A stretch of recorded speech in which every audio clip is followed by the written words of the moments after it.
Israel Iran இடையேயான ஏவுகணை தாக்குதல் தீவிரமடைந்துள்ள நிலையில் இஸ்ரேலுக்கு ஆதரவாக அமெரிக்கா தலையிட்டால் கடுமையான விளைவுகளை சந்திக்க நேரிடும் என்று ரஷ்யாவும் சீனாவும் எச்சரித்து உள்ளன.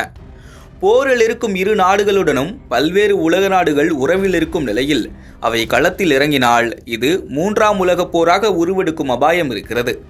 மத்திய கிழக்கில் என்ன நடக்கிறது? விரிவாக பார்க்கலாம்.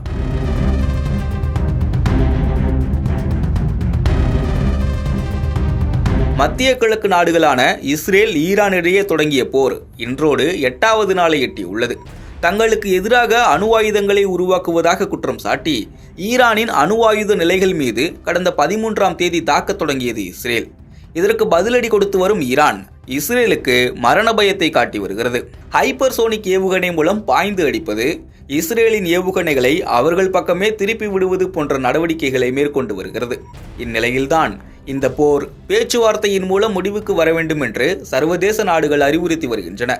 இதற்கு காரணங்கள் இல்லாமல் இல்லை. ஆம், இஸ்ரேல் பக்கம் America, Britain, France, Canada, Germany உள்ளிட்ட நாடுகள் இருக்கின்றன. அதே நேரம் ஈரான் பக்கம் சீனா, ரஷ்யா, லெபனான், வடகொரியா உள்ளிட்ட நாடுகள் இருக்கின்றன.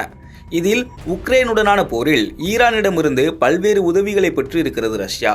இந்நேரத்தில் ஈரானின் தலைமை மதகுருவான கமேனியை முடிவுக்கு கொண்டு வர இஸ்ரேல் திட்டமிட்டு வருவதாக தகவல் வெளியாகியுள்ளது.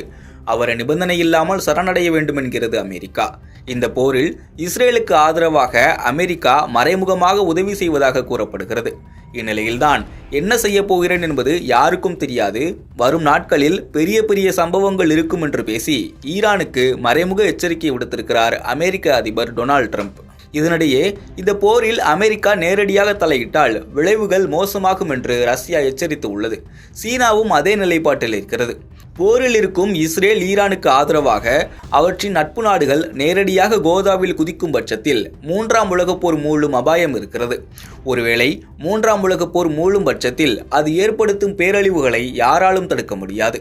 இந்த நேரத்தில் அமெரிக்க அதிபர் டொனால்ட் ட்ரம்பின் அடுத்த மூவ் என்பதுதான் அதிகம் உற்றுநோக்கப்படும் விஷயமாகவும் இருக்கிறது.